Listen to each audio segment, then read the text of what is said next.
Good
morning, everyone.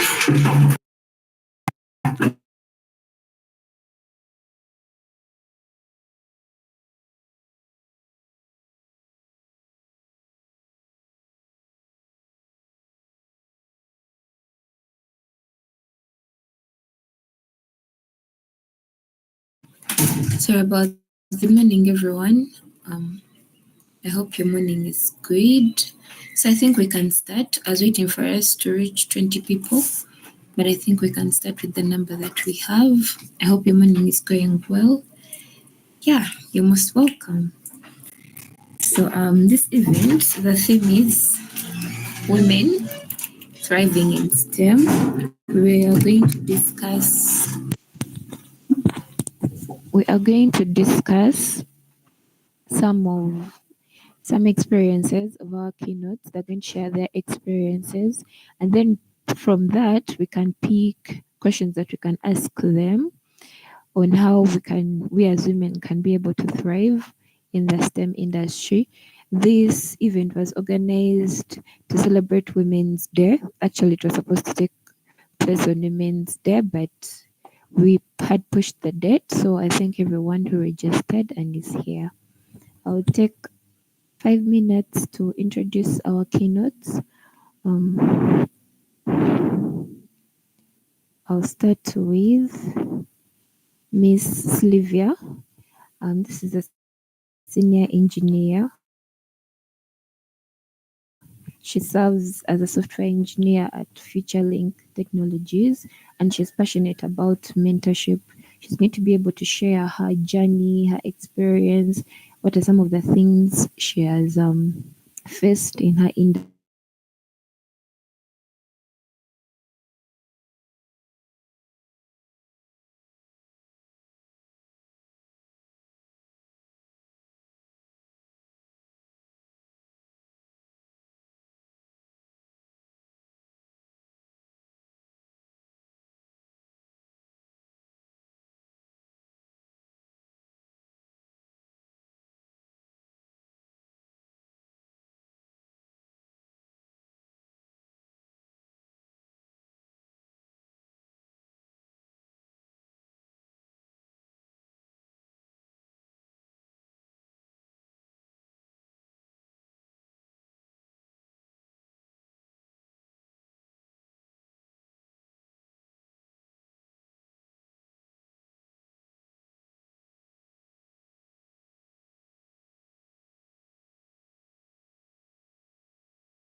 You're most welcome here, Claire. And she's pursuing a Bachelor's of Information Technology and Computing, and she's interested in the field of AI and ML. And I would love to hear more about this. Okay, first of all, I'm Elizabeth Kisaka, your keynote speaker for today. And as Sharikan had introduced me, I just recently graduated with a bachelor's degree of Bachelor's of Science in Civil Engineering from Macquarie University. And I'm currently working with Macquarie University in the office of the dean. So it's lucky me for being retained after studies. Whenever I tell someone that, they think you got a first class and you're starting to study and all that. But well, just wanted to tell you more. When she came to me, she told me breaking the stereotypes. And I guess I'm one of those people who has really been in that space. I was from a mixed school, and whenever I tell people about my mixed school, the first comment they usually say is, how did you survive? Because everyone apparently here at my school was so terrible in terms of gender equity and equality and everything. So they usually say the ladies were really mistreated in that school. But I beg to differ, maybe because I joined in my A level, I beg to differ from what it is. So let me see if I can join from the phone so that I love speaking to people when they're seeing me so that you can understand who I am, the state I'm in. You may think I'm doing something else, yet actually I'm giving you my full attention. Yeah, so let me just do this and then I start.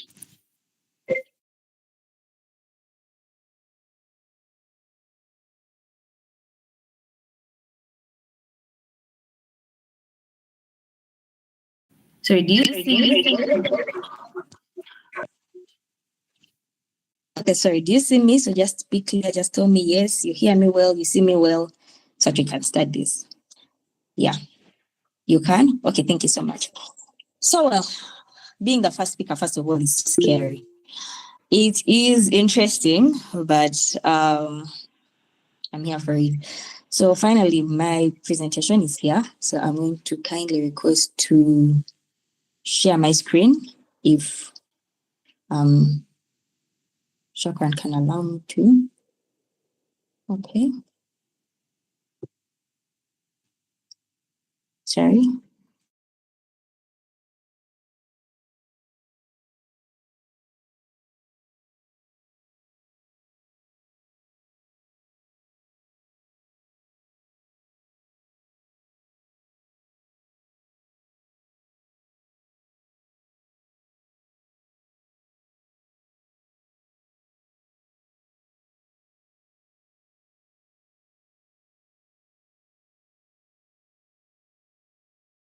Okay, so now I'm present. Should I turn on my video? Let me just start. So basically today the topic is all going to be about, it's a brainstorm session. I'd really like to hear more about in the Q&A that we're going to have later on. So now the reality of the women in STEM, it's really, I think, factual that you can see that the statistics analytics is gender. We have gender disparity and there are common stereotypes women face in STEM. Most times you hear, well, how many people right now, okay, I didn't say anyone who is doing mechanical engineering, but how many ladies do you know are really in the mechanical space, or even in your class? You can just interact with me. How many ladies are in your class, given that you are in a STEM field? Personally, in my class, I think we were a quarter of the ladies in our class. How about can you just interact with me how your interaction is with your class? How many ladies are in your class? I would like to see some things in the comments, and I'll just be talking as most of you can send in. Then next up, I just feel like most times there's also another part that really annoys me or stresses me on the part of the stereotypes that women face. I was in a civil class and still in our class group. Most times we see that gentlemen just start having those weirdest conversations. I don't know if you have them in your class, where the gentlemen just begin talking about things where you're like, guys, we are ladies here. But anyway, I don't see anyone in that chat room, so it's really getting scary.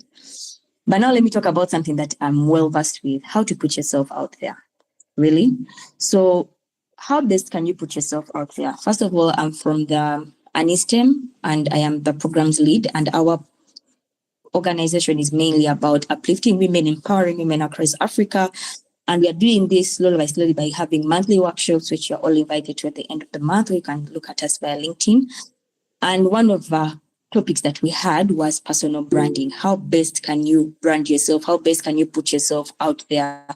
The kind of visibility that you want to put out there, the kind of credibility matters. So ladies that are here in the call, how did I do it? First of all, how many people of you have LinkedIn pages? Just comment in the chat room. How many of you really have LinkedIn pages? Why am I focusing on LinkedIn? Is because it is a professional social media platform that you can use to market yourself out there. Now for the person who has said you have a LinkedIn page, my next question to you is going to be, in the past month, have you posted something that is relating to your career, like something that you are actually studying in right now? Let me say, if I did civil engineering, I'm going to post something that is all about, let me say, I talk about now my public health. So I talk about the waste management situation that is in Uganda, the statistic that is happening, what best can we do, the awareness that you're creating. So I would like someone in the chat room to tell me, at least, have you ever posted one post about something that you're studying right now? And the fact that I'm not seeing anyone who has sent that, I would like you to task yourself today. When you go back after this conversation, I'll list of the very many things I'm going to say. Put yourself out there and make sure that people get to know that, yes, you're Jovita, a person who is a computer science student. You are Elizabeth, a person who is civil engineering. So that whenever they have a civil engineering opportunity, or you have seen those jobs where people send you links or job descriptions or calls because you have put yourself out there and everyone knows, okay, if you want someone who is doing waste management, or if you know someone who really wants something in energy, Elizabeth is a person because she has put herself out there. So if you don't put yourself out there, no one will know, and it will be lessening your circle. The next thing I'm going to talk about is leveraging network and mentorship, the power of connections. Personally, I went through a class called the mentorship class, and in this class, I was able to get my networks, learn the mentorship. I was willing to be mentored. Now, most of you look for mentors, but my first question I'm going to pose to you right now is, what value are you adding upon your mentor? Yeah, most times you want more from the mentor, which is not a problem because they're supposed to give you, but also you as a mentee, what are you giving the mentor? That's some question that I want you to pose to yourself right now. So most times people think the mentor-mentee relationship is more of getting, but you're not giving. So that's something that I want you to begin trying out. And also, networking doesn't mean that you have to look for a mentor. There are very many opportunities that you can do to network. Yesterday, there was a women in engineering breakfast, and I don't know how many of you knew about it, first of all, how many of you attended it, nextly. So I would want to advise you that be on the lookout for these things, for these networking events. This one was free, actually. They took people to prepare, and it was a free breakfast. Imagine. So be the first person to register as soon as you see such opportunities. Look out for free events that are there for ladies if you can. If they are for paying, sometimes it's good to invest in yourself. So that's basically what I did for myself. While I was in my campus, I was able to join networks like the African Network for Women in STEM. I was able to join networks like the UIPE. I was actually on the committee, but still, despite that, I would always want to attend the free events. There are ERB events that they have. I'm going to mention mainly for engineers because that's where I am. I don't want to say something about IT people that I'm not very versed with. But then also, there is another network that I attended, which was Women in Engineering Network. These were all the free events. These were all free networks that you just be in the presence of other ladies and then you just be taking part. So my target to you is, first of all, be in a space of people that can actually enable you to have those opportunities, because in my friend group, my friends and I were actually very interested in networking and getting mentorship and all these things. And this is how we were able to. I remember myself was part of a small mentorship group where a lady was looking for like six students to mentor. I was part of them. And this is someone that you wouldn't see on the number, because people know that you are willing to be mentored, you love being mentored, people will look out for you. So it goes back to my first point of building a personal brand, building who you are. The visibility and the credibility matter. Next up is taking up leadership opportunities for and being proactive, and mainly to apply and volunteer. I think that would be based on my other point that I've just recently talked about right now. So taking up leadership roles, I think that's going to be like on the next part of my slides. Taking up leadership roles. I would advise you, if you can and you can manage, kindly do take up leadership roles. That's one thing that has really taken me where I am. In my year one, ambitious from year one. In my year one, I was the deputy speaker for the Macquarie Engineering Society. And from that opportunity, I remember in our year one, we released the first Miss Insider, where I was the leadership editor. Imagine year one, like fresh from campus, you're just joining campus and you're just, fresh from high school, you're joining campus, you're just doing things left, right, center in year one. So me putting myself out there wasn't because of Kajanja. Some people would say no. It's because I knew what I wanted. I knew what I could do. And that also actually plays on your strengths. Go for what you can do for your strength with. I personally have never gone for a role like treasurer. I've never gone for a role like secretary because, well, I don't want to lie to myself, but I go for places that enable me in my field. Like I am good at public speaking. I am confident enough. I can do all this. So that's why I take myself for such roles. So first of all, I'll tell you to have self-awareness. Tap into first get to know your strengths. When you get your strengths, you can capitalize on your strengths. And when you capitalize on your strengths, you can then be out there. You don't even need to be a leader in case you don't win, but doing other things like volunteering, being proactive in events. Like right now, this event was free. They advertised it. How many of you are here? So Saturday morning, I know because, well, we work from Monday to Friday and I just want to use my Saturday to sleep, but no. Also, I presume you've been studying from Monday to Friday, and most of your friends will be like, oh, I want to sleep. But this is an event that is online, and you can just have it in the comfort of your room. But before even you say that, how many of you are having your notebook, your pens right now, taking notes of the various things that someone is telling you? Given that the next speakers are going to come in, I would advise you to have your notebook and pen to write down one or two things that they say. So there are very, very many. I've known enough friends of mine who have volunteered in spaces, and this has taken them to bigger places. I know a friend of mine who volunteered with ERB for like a year, and given that the next 4 years she has had an assured job because of what she offered in her volunteerism. And that's the next thing. When you're volunteering, don't give this thing of, okay, they're not paying me. Why should I do well? Well, when I was invited here, I'm not being paid or anything, but I shouldn't come here saying, okay, I'm not being paid. Why shouldn't I do something? You have to go always an extra mile. So if you're to make the presentations look nice. If you're to go out there, dress as good as you can. If you're to do something, deliver with all your best. Most people say, give it 110% in whatever you do. So I put a diagram here which says your comfort is just right here, and where the magic happens is right here. And I think the book that I'm reading right now is the 5 a.m. book club, the 5 a.m. club. And the quote that really stuck with me is, world class begins where comfort ends. So when you feel like you're comfortable in a situation, think about it and first get out of that circle, that bubble that you're having around yourself. It's so normal as us ladies, because today I was actually having a conversation with a friend, and there was a job opportunity where they were looking for people who knew Chinese to apply. And he gave me a fact of, most ladies, when there's a job opportunity, we only have to look for 100% requirements. And if you do not match one criteria, you'll say, I won't apply. But who said so? Why can't you?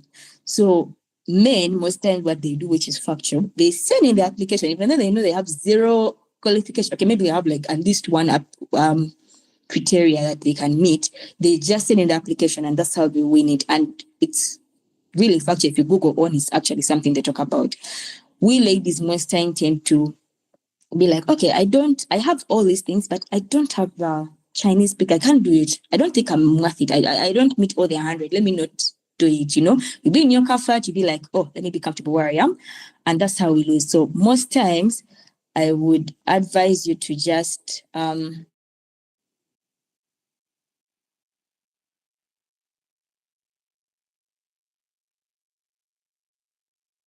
okay, sorry. My father was calling me, so I kind of jumped out the call and I hung up. Apologies for that. So now my journey, how I end.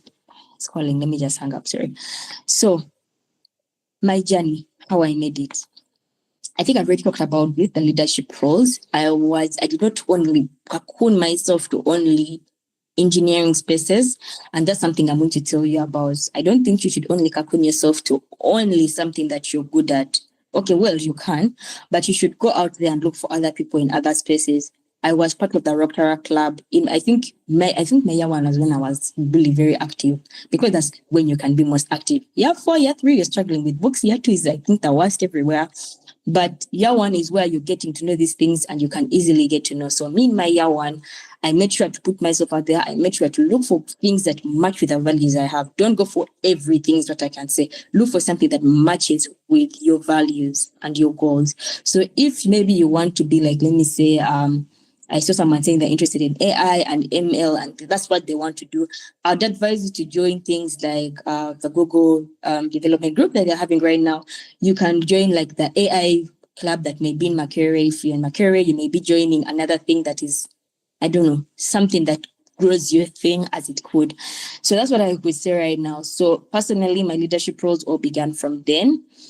And a few recognitions and awards that I had because of who I was best female engineering student. I think that was the first time we had it it was the first edition, and I was able to be part of it. So, and then I also had top 40 under 40 nominee, but that was under the mentorship session, the mentorship category that was in the vision group. So these are some of the awards that I don't take lightly. They are more, but I just didn't want to do it. Well, so when Shakran told me to talk to you, she told me to give the advice I would give for the shy people in the room that are with us right now. How best can you move out from your cocoon and be who you want to be as you may want? So my advice would be start small. Speak up in small groups and practice. Let's start from your discussion group. You have a discussion group. Speak out. Voice your opinion. Don't obviously voice it of you have to take up what I want or I'm the best. No, just voice your opinion. From the small group, you start from there. You can join public speaking groups. I was in the Gavo Club, the president of the Gavo Club, I think in 2022, 2023. And that's how I started from my year 1. I was in Gavo. I began learning how to speak as eloquently as I am. So that's another thing I could advise you to join. I know Chambogo has a chapter. UCU has a chapter.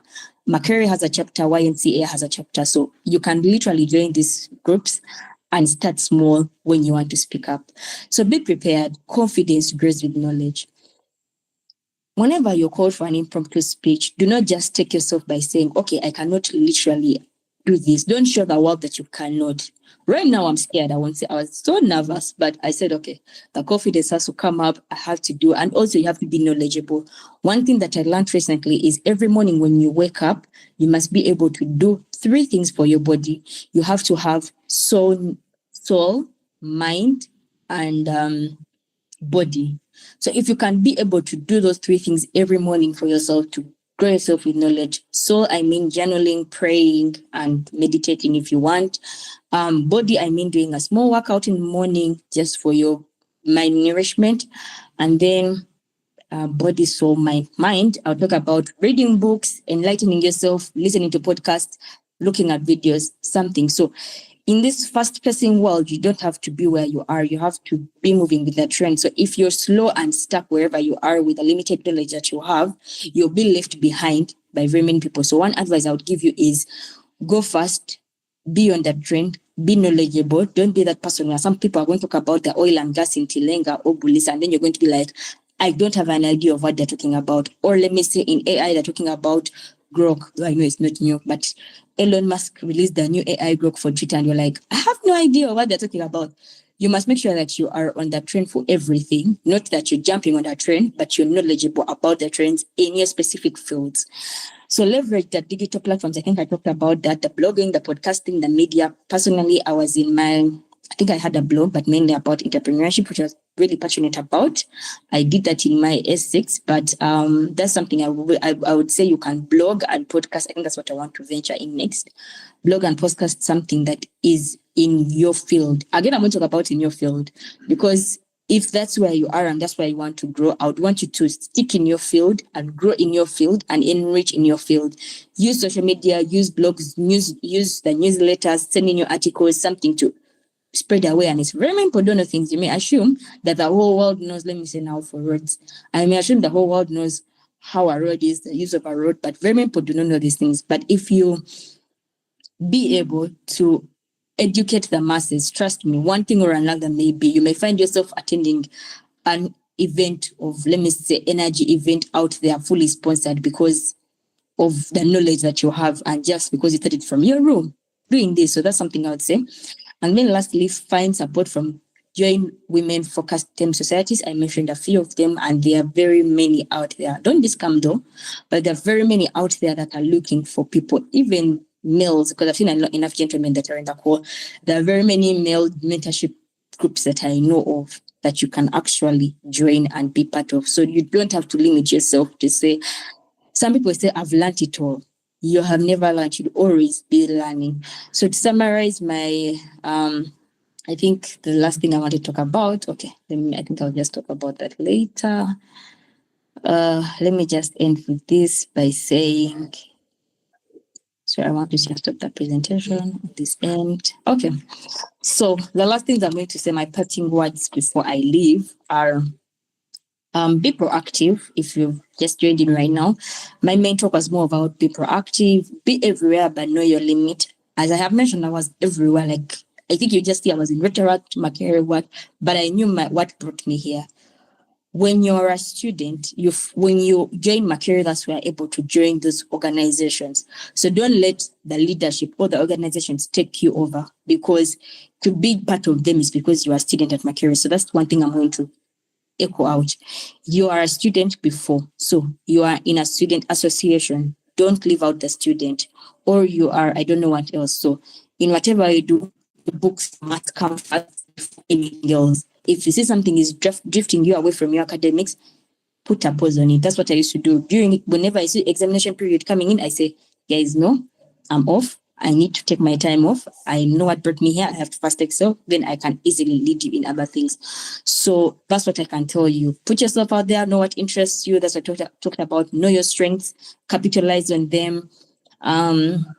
I think this is more for the people in engineering, but I don't see anyone who is really engineering. But as I think someone said, they're more into AI and ML. I would advise you not to specialize now. I would advise you to be flexible and venture in anything before you settle down to something, because you do not know everything that is in your field until you've tried it out. You may think, I have a story of a friend who thought that they really loved, they hated structures and they were really into highways, but when they went to a structure farm, they realized they actually love structure under bridges. So that's something I'm going to advise you. Don't have this stereotype in your mind of, I only interested in AI and ML. Anything other than that, I'm not going to do it. You're going to miss out on very many opportunities because of just that. So me and my advice will say, be open, be flexible, try out everything in your field, and when you're ready, specialize in it. And then I talked about personal branding, which was more of a social media. Capitalize on your LinkedIn, but make sure it's mainly focusing on your things, on your thing. And also, if you have, I saw someone saying that into entrepreneurship, that was actually my next point. If you have an entrepreneurial idea, capitalize it on or go forward, but don't forget who you are as a student. And then if you have a field in your problem, solve it. And lastly, find innovative entrepreneurial ideas from your course. Very many people tend to forget that. I have a friend who has found an entrepreneur and innovative idea from his course, from their course. It's called Lomo Guard. From using, they are using the equipment to get malaria treatment. So they are actually capitalizing on their knowledge. So that's something I'm going to tell you. Don't run for tote bags and necklaces. No.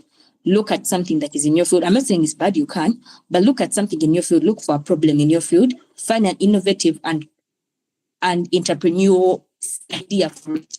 And then afterwards, you can venture and it. You actually be further because you have the knowledge in taking it. You're solving a real problem and you'll be further than where you are. So I think my time is done. And Shakan has actually texted me telling me that I should be getting off soon. So I just like to tell you that I think that's a way to wrap up right now. But just don't forget, anytime you need me, I can be on my LinkedIn, we can chat. That's how Jalisha can go to know me from. But just make sure that don't lose who you are. Be a student first if you're still a student, but also venture out in other things. I think I'll be ready for the panel session when it's up. So have a good day and hope to interact with you later on. Bye. Wow. Thank you very much, Elizabeth, for that. I hope attendees enjoyed that. So I'll go ahead and welcome Miss Livia to talk to us. You're most welcome, Miss Livia.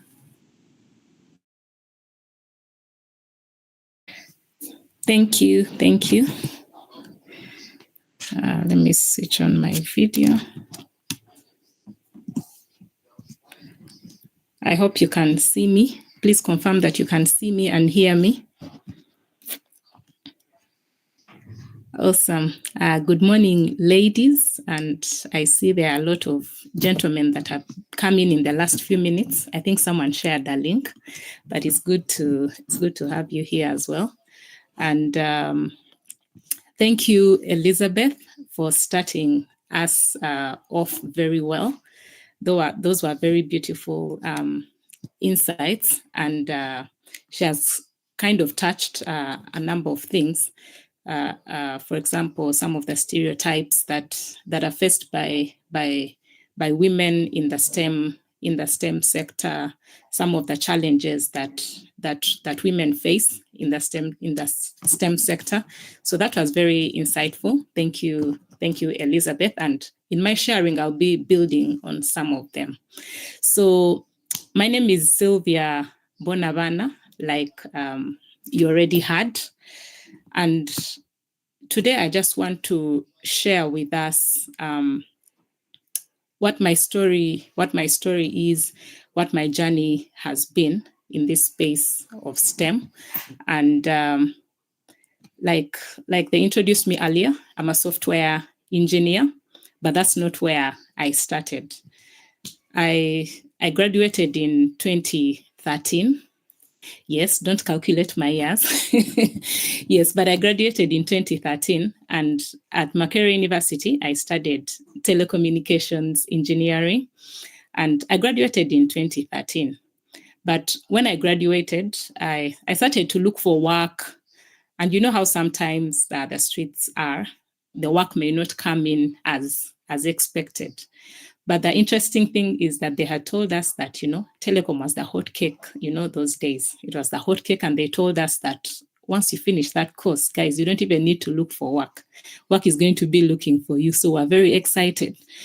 But when we graduated, we started, going to the streets, applying here and there, MTN, Airtel. No, was it Airtel by then? I think it was called Warid. I don't remember if Airtel was on, or both of them were there. Airtel, Warid, Orange. That time there was Orange. And we really applied everywhere, UCC, UBC, but, work was not coming through. So we continued that process of looking for work, and 1 month, 2 months, I had nothing. And yet some of my friends, they had, they already had work, because I think some of them had done their internship in the likes of MTN and Warid. While for me, I had done my internship. There was a project at Makerere University called iLabs. I don't know if it's still there, but I was part of that project, and that's where I had done my internship. So the kind of work that we had done in that space was sort of, I think, not very applicable in now the telecom sector that I was looking to join in. So long story short, work was not coming through, and I went on and did something else. I was part of the music group at church. So I went and started volunteering at church, because I didn't want to sit at home doing nothing. So I started volunteering. Then they asked me to, coordinate the activities of the team. Long story short, the person who was doing that, they was promoted to another job, and I ended up doing that work in church. But also I continued applying for jobs. But with time, I also realized that telecom was not something I was really very interested in at that time, because even the way I had selected it in the beginning, it was not like something I had wanted to do. Someone had asked me to do it or had advised that I do it. So along the way, I realized as I visited my friends who are working at MTN, I realized that telecom is not what I wanted to do. So I settled it in my heart and said, you know what?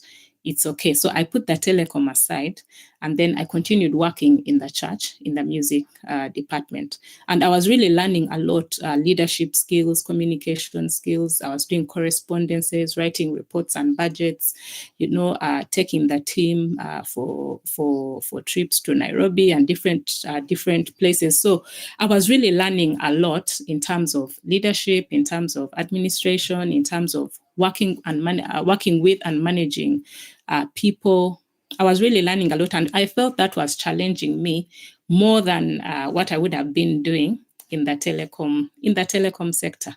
So I put the telecom aside, and then I did this work in the church, I think for about 6.5 years. But a time came and I said to myself, no, I need to go back in the tech sector. So I left the job at the church. That was, I think, 2019. So I left the job at the church, and then I began the journey to get back into the tech sector. So at that time, I wasn't sure what should I get into? Should I go back to telecom? But then I was not interested in it. Should I get into IT, or what else should I get into? But then I thought to, get into software engineering. And I knew about software programming because I had done my project in fourth year was about software programming, but I almost got a dead year because of software programming. And I had said to myself, I will never do this thing again. Yet I had found it quite interesting, but it was really hard at that time. And those were the days where we didn't have GitLab. We were moving the code on flash disks, you can imagine. We didn't have GitLab. For those who don't know GitLab is like an online space where we keep the code, so you can share the computer programs with the people that you're working in with on a team. So at that time, we didn't even have something like that. If I updated something, I would have to put it on a flash and then share it with the person that I'm working with. So programming in that time was really crazy. So I had told myself, I'm never doing this thing again. But then I began to pick interest again. And one of my colleagues at work, at church, he had done computer science. He told me, Sylvia, you can try this programming language. You start there. So long story short, I left the church. I bought myself a computer and I started afresh. And I started learning Python programming. I learned different things. There was visualization and a few other things. Then I joined a program called the Refactory program, which is a catalyst program that can help you to, start off your journey in software programming, and then you're job ready in a space of about 9 months. So I did the catalyst program for 3 months, and then we had a boot camp for 6 months where we work on a real project for a client. And then by the end of those 9 months, after like a month or two, I was able to join, to get my first job, and then, which I left after a very short time because of one reason or another. And then I got the second job, which is where I am at today. And I've been there. This is going to be, I think, my 4th year. And I can tell you that that journey was quite, it was quite, of course, when I started again, as we were doing the refactory program, which is the certificate in software engineering that I was doing, as I was doing that refactory program, a time came and I said, because things were again hard. So I said to myself, I was like, I think this is the reason why I didn't want to do this thing anyway. And it was so hard, and I considered quitting again. But at that time, I told myself no, because they had given us a program, a project to do. Those were the first 3 months. They had given us a project to do, and each one of us had to present on that project. But it was so hard. And it was like about 2.5 months into that program. So I said to myself, I said, no, I'm not going to quit at this moment. I've not come this far to quit, because I'd paid for that program. I'd put in so much time into it. I said, no, at least let me push to finish that program, and then I don't have to suffer, to suffer again. So I asked for help. We had coaches in the refactory program. So I asked for help, and then I was able to I asked for help from some of the coaches, and then from some of the people who were studying with in the class. And they were able to help me with one of the challenge that I was having. And I was able to finish my project. And then I went on now to the boot camp. Now, in the boot camp, they gave me a different section that I found very, very, very interesting compared to what I had been doing in the project I had done earlier. So in software engineering, there's a concept of front end and back end. So in the other project in class, we had to do both the front end and the back end. But in the bootcamp project, I ended up being on the back end, and I found it very interesting. I felt like I was flowing, but when it came to the front end section, I just felt like, no, I just can't do this. So I began now to enjoy the programming, because I was doing something that I found a little more interesting. So we completed the boot camp, and then we started, like I had already said, we got the first job, and then we got the second job. But how I got the second job is when the other first job ended, I saw the advert for the second job, and then I looked at the qualifications they had listed. They had said this programming language. There were like 10 of them, and out of those 10, I think I knew only one of those programming languages, and the other skills they were looking for. But then there was another colleague of mine who had, I think, about 6 of them. So I told her, no, Mercy, you apply for this one. So she applied. So after she had applied, she said, but Sylvia, you haven't applied. I'm like, no, I don't have these qualifications. So she was like, no, you just apply. So I just applied to, get her off my back. So long story short, we applied to this company, and then they ended up taking both of us, because when they interviewed us, they realized that each one of us has different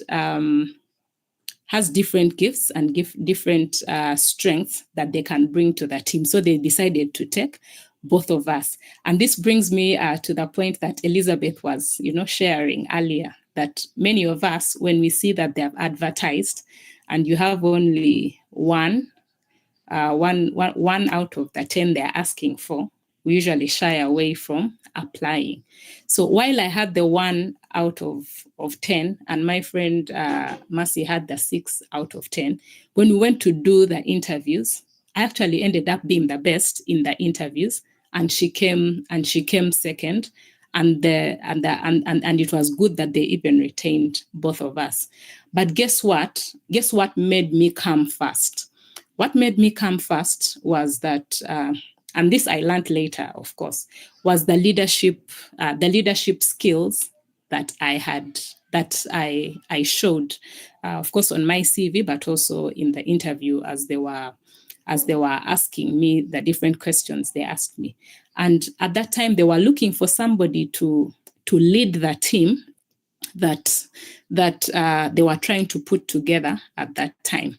So sometimes it's not in the STEM sector. Sometimes it's not, actually not sometimes. These days, it's not all about the technical skills, because the technical skills, anybody can learn them. But now there are these other skills that employers are looking for these days. So skills like leadership, communication skills, proactiveness. Those are the things that employers are looking for, because they want to employ somebody who is going to be able to add value to their team other than the technical skills they have. Because these days, they are easy technical skills are easy to learn. You can go on, these days there's a lot of AI, you can Google, there's a lot of information out there, and you can get the technical details of what you want. But now these other skills of leadership, which I had learned while I was at the church, the leadership skills, the communication, the people management, because they were looking for somebody to lead the team and then someone to be part of the team. So that's how I joined the company. So I joined as the team lead, because they were actually setting up a new team for one of the projects. So I was hired as the team lead, and then my friend Mercy, she was the first person on my team. And when we joined the team, we were the only two ladies in the technical department. And the technical department had, I think that time we were about 13. So we were the only two ladies in the technical department. The other lady who was there, she was not on the tech side of things. She was on the business side of things. So we were only two ladies there. And when we joined, so they began to tell us about stories of women who had joined that department previously. And they told us that the first lady came, then I think she left after about 1 week because things were hard. And then the other lady came, I think she stayed for about 3 weeks. She didn't even wait for payday. She's like, I cannot do this. So she left. So when we came, of course, so we're there, we're doing orientation. They gave us the materials to learn and go through for the projects that we needed to work on. And then they gave us the first task. I remember that day when they gave us the first task, and we tried and tried and tried, and the thing was not working for like a whole week. And on the last day, so my supervisor comes and tells me and says, Sylvia, any update on this task? I told him it's still not working, and he was not amused at all. He said, I need to know that that I can trust you to do this work. And I didn't know what to say because it was not working. And for those who are in the software engineering space, that if it's not working, it's not working, and there's nothing that you can do about it. So I told him it's not working, and he's like, I need to know that I can trust you. He was not amused because even him on his side in the management meetings, they were asking him, what's the update on this task? These people have been here. Have they been able to work on it? And it was not working. But by the time I left that conversation with him, I just said to myself, I was feeling so bad. I was feeling so down. I even considered quitting again, because it felt like we have totally failed to do this and we had no way out. So long story short, he had told us a certain way that we needed to do it. So he went back and looked at it, and then he realized that what he had told us was not going to work. So the following morning, he corrected it and told us, okay, let's do it. Let's do it like this. So long story short, at that time, so we kept on that particular day, we agreed with my friend Mercy, and we said, let's agree that we shall not quit. No matter what happens, we are not going to quit. And we agreed that we were not going to quit, and we are going to face whatever challenge comes our way, and we would find a way of overcoming it. Long story short, so forgive me, I'm just cutting the stories short because I have very limited time. But long story short, we stayed there for the 3 years, and we never quit. Finally, we did that project. I think that we started it like in March, and then we completed it in July, and it went live. It was a mobile app which we are working on, and it's actually on the Google Play Store. So it went live on that day. I remember, I think it was around July, somewhere mid-July 2022. And we were so happy that we had actually taken that project live, and we were so proud that we never left. But what we learned from that season is that, and later on they told us, the HR told us, and my supervisor, they told us that they had taken a risk, they had taken a risk to employ 2 women to work on that project, or to employ women at all in the tech sector. So they said they had taken a risk. And I can imagine that time when my supervisor was telling me that I need to know that I can trust you. I bet they were even asking themselves questions of did we make a mistake to hire these ladies? Are they going to be able to do the work? But guys, we finally did the work, and the app was live in July 2022. Of course, there was a lot of learning that we needed to do in that time, because we'd leave the office at 7 p.m. and then we'd go home and then take a shower, have supper, and then like at 10 we start again and then we go up to like 1 a.m. and we're doing it online. And then remember, we have to be in the morning at the office in the morning by 8. Then even on the weekends, we took off time to try to understand this thing that we were trying to do. Because remember, I had personally just pivoted. We had just pivoted into software engineering. So there was a lot that we didn't know. So we had to put in the work to be able to learn. So we put in the work, and after those 4 months, that's how we were able to have our project live. But they said that they took a risk to have us there. And when we looked back a year or so later, and we were talking with my friend Mercy, we said, thank God we never quit, because we realized that when they hired us as women in the technical department, they were going to use that as a decision. It was like a test for them. Can we really hire women in this department, and can they survive? Should we even continue trying? So when they hired us and we stayed on, we realized that they began to believe that actually women can do this. And guess what? Last year, of course, my friend left at some point last year, in the middle of last year. But now when they were going to hire more people in the department, because we needed more people in the department, they said, we need to hire more women. And when they said we need to hire more women in this department, that's when we said, thank God we never left, because our staying there and facing all the challenges head on made them believe that women can actually do this. So what am I saying in this? We have a high responsibility as women in STEM, right? You're not just a woman in STEM, but we have a very high responsibility, because some employers are using this as a decision maker for them to decide whether it is safe for them to hire women in this department. Can they do the job? So the way we behave helps them to decide whether or not they should hire more women.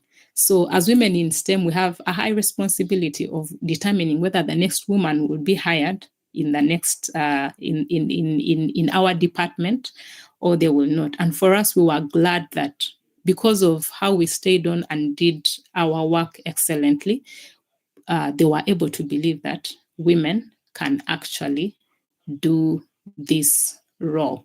And for me, it's been a journey. It's been a journey of growth. It's been a journey of learning a lot, because sometimes you'll find that you don't know everything. So we had to be willing to learn, be willing to ask for help. And like Elizabeth was sharing earlier, make yourself knowledgeable about the things that are going on in the tech space, because technology is very dynamic these days. How knowledgeable are you about the things that are going on? Because nobody's going to, keep spoon feeding you about everything. So how knowledgeable are you? Because again, you can't ask everyone about everything. take the initiative to go and read about what's happening in the AI sector, what's happening in, in the robotics sector, what's happening in biomedical sector, what's happening with in the data analytics, what's happening in business intelligence, what's happening in civil, what are the new technologies these days in civil, what are the new technologies in electricity. So taking initiative to widen your knowledge in this thing. And I think some of the challenges that we faced at that time, and which some of them Elizabeth alluded to, some people just assume that women, they are less technically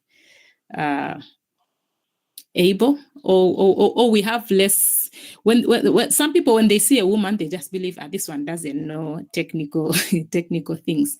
But once you've made yourself knowledgeable, you've put in the time to be able to learn, then you are able to stand confidently in the role that you're doing, because then you're speaking from a space of knowledge, and you're also speaking from a space of adding value to the person that you're working on. Or even if you've started your own business, your business is able to solve the problems that are being faced in the communities.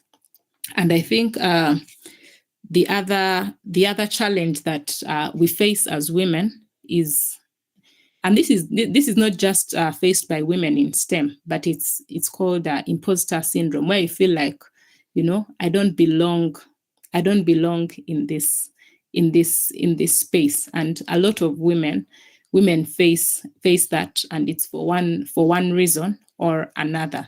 But we have to also overcome and understand that, yes, I belong in this space, because you've gone to school, you've done your degree, and you've gained the skills, you've gained the knowledge, so you belong just like anybody else. So take up your space and be confident about it. And then the other thing is that also Elizabeth alluded to it, find your niche. Of course, it takes time. Try out different things, but a time will come when you need to find your niche. Because for me, I started out, in everything I was doing, software engineering, front end, back end, but then I realized, just front end is just not my thing. So I stayed on the back end of things. And I even want to go deeper into now the space of data and analytics, and then AI, because I find that's where my interest is: data analytics, AI, business intelligence. Now, those are the areas that I want to get into, though I had to start from this side. So don't be stuck in one place, because that's what you studied. I studied telecom engineering, but I didn't even practice it for one day. But that degree is not for nothing as well. It was not time wasted. There's a lot of things that I learned there that are very applicable in the work that I'm doing. But don't be stuck in with what you have. These days, there's even a lot of knowledge. There are a lot of short courses. You can evolve, and we should evolve. So try out a few things, and then find your niche. And then also participating in industry events has also helped me to increase my knowledge. The work that I do is in the fintech space. So I find time and participate in fintech events. Like I participated in the Women in Fintech Hackathon. If there are webinars and seminars, I participate in them. There was Uganda Developers Summit last year, which I participated in. So there are different industry events that you can participate in. And then the other thing is finding a village of women in STEM who can be mentors, they can be peers with whom you share the different challenges that you're facing and how you can overcome them, encouraging one another. Personally, for me, that space has been the women, the Project Girls for Girls Uganda, but the STEM chapter, where I'm a mentor, but I started as a mentee. joined the program. It empowers women to lead. I joined as a mentee, but then I stayed on as a mentor, because as we share with one another the different experiences that we've had or that we are facing, there's a lot to learn from one another, right? And the other thing that I've learned to do, this may be against popular opinion, but I like to think of myself more as a person in STEM than a woman in STEM, because when it comes to myself more as a person in STEM, then I think of myself as a person of, what problems are there and what problems can I solve? What are the skills that I need to learn? Communication, leadership, technical skills, these and we need these as both men and women. But then I think of myself as a woman in STEM now, when I bring in the aspect of, as a woman, what uniqueness can I bring to the table? Because sometimes some people, when they think of themselves as women in STEM, then they begin to think about themselves as, an endangered species, the minority, which sometimes makes people think, lower of themselves. So for me, I think of myself more as a person in STEM than a woman in STEM, though I try to balance it in a very good way, because when you think as a person in STEM, then you're able to widen your possibilities. I think I'll stop there for now, and then maybe the other things will be shared through the Q&A and the panel session. Thank you so much.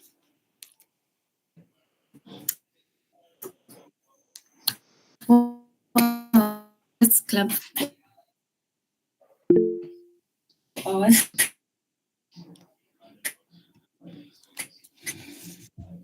Zoe, able to speak to us. Miss Zoe, you're most welcome. Thank you, Shakran, and thank you all other speakers. Okay, so are you able to hear me very well? Okay, thank you so much. So it's kind of quite late. So it's like 4 a.m. So I'll try to do the best I can. I may be feeling a little bit sleepy, but we can see what we can do. So I did like to, first of all, thank all the other speakers. They really laid a very good foundation with their experiences. It's quite kind of very amazing to see how women are actually breaking the space in Uganda currently, and how we are actually trying to pave way in the whole process. So I'm going to share my screen, kind of put out a very small presentation to.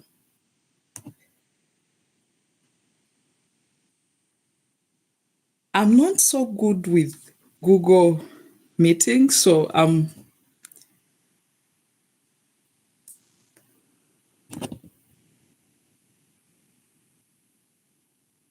I don't see the option of sharing screen though, so maybe someone can help me guide me through this. I'm so used to Zoom, so I'm not so used to the Google.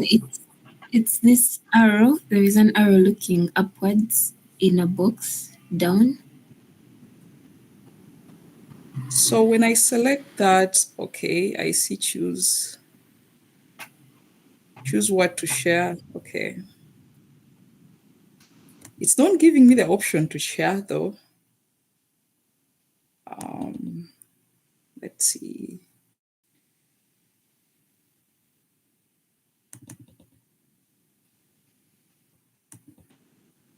So when you've selected like entire screen, okay.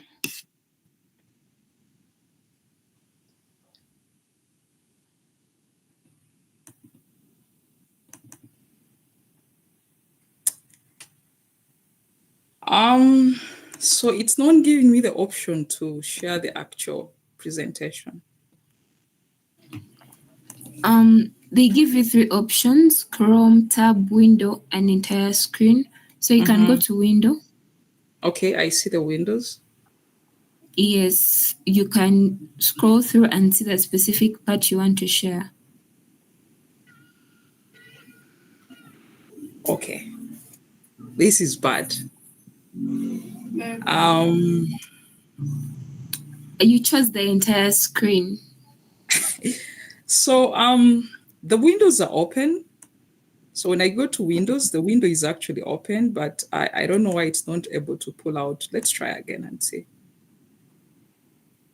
Or you can send me, then I present. If Okay, it's so okay, let me send it to you. I think that may be easier. I don't know why it's playing this. We can actually see your screen. You can see my screen now? Yeah, we can. Even before we're seeing it. So are you able to see the screen, these slides? Not the slides. Yes, we can. I can't see the slides, but I can see you in your home folder. Let's present again. I could see women thriving. Okay, let's try it again. Okay, now it's here. Okay, sorry about that. So I'm so used to Zoom, so we don't use like Google Meet a lot this side. So I did a very short presentation for you guys we'll probably go through it. I don't know why it's now not in the presentation mode, but I don't know if you're able to see this. We can,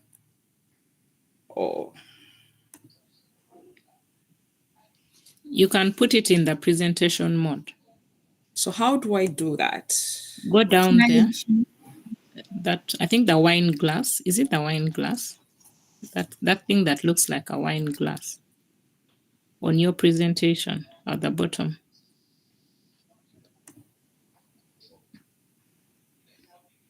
Are you able now to see in the presentation mode? No. Yeah, something is, I don't know what's happening. So the problem I have when I share, I'm not able to have control over my screen. So even when it's not actually moving. So I'm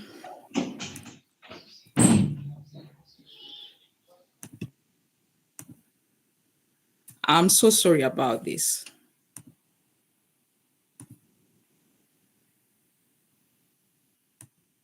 Hi, Zoe. Hey, how are you? I think you can just go to slideshow and then you say from beginning, probably that will help. And then you can just control it using the arrow keys on your laptop. So that will help you, I think. Let me do that, but let's have a backup just in case. Let me send out the presentation so that if this fails, we have a very fast backup that you can do.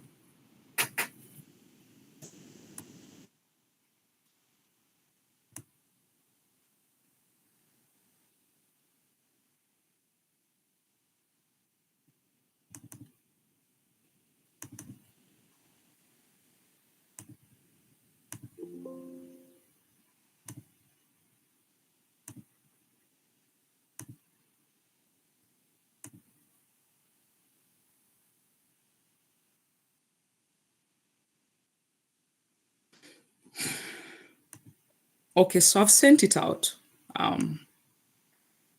So you're asking me to do presentation.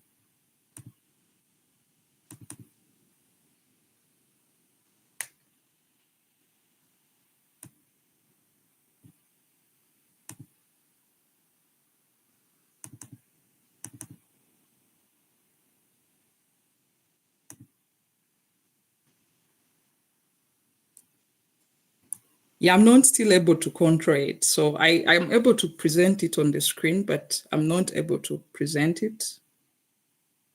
So Shakran, are you able to Did you get the file? Yes, I've got it. I'm downloading it. Okay. Yeah, I can pull off, then you share it on your end.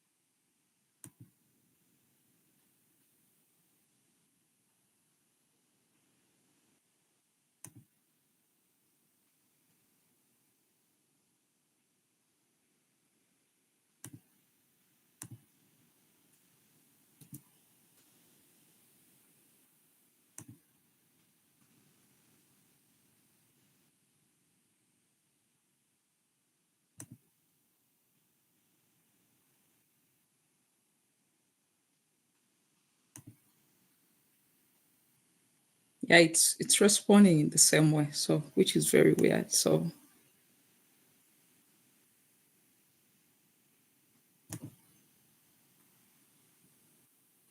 In a few minutes, I'm going to share. It's still downloading.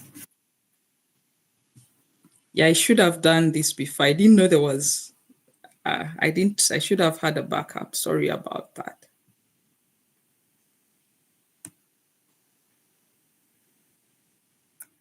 In the meantime, I hope everyone is okay. Enjoying. I did like maybe to understand the audience a little bit. I could assume most of you are currently students from different universities, because as Elizabeth was trying to present, because she posed this question, and I saw most of you were talking about, I saw some people from Deje, I saw some people that raised their hands from Makerere, and then from Chambogo. Yeah, I think this is a very interesting space, all of you coming together to listen to different ideas, what other people have gone through. Yeah, it's kind of a very interesting space. So I'm going to share a little bit of my background, what I've done, a few things I've done, how I've been able to break the space. It's kind of very complicated being a female, and then you are in a space of men that are very bright, vibrant. You have very smart men in the field. Especially, I can understand people who are doing software, computer engineering. It's kind of very competitive area. So you have these people that are very good, and then breaking that space is not very easy. So I'm just going to share my experience. You may pick a few things from this experience.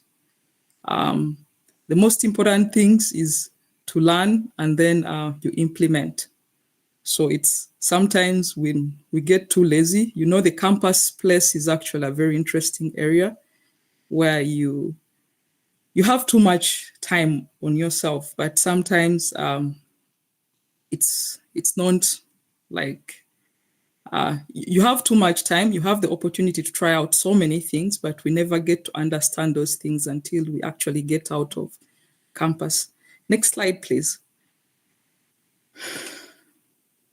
Yeah, so I did like to start by posing to you a few questions that we're all going to reflect on. And between these questions, those are the ones I'll be going back and forth to explain how we are, what is the road to the next steps, where we are. So I like us to imagine. So I joined Makerere University for those that were there in the beginning. I joined Makerere University in 2013. And currently it's 2025. Those are like 12 years from now. So I did like us to reflect on two important questions that I'll talk about today. What would be me? What would me of 2013 say to me of 2025? And then the vice versa, you ask yourself the same question. What would me of 2025 say to me of 2023? So I know you are seeing the pictures that are portrayed in my presentation, other than looking at me in 2013 when I joined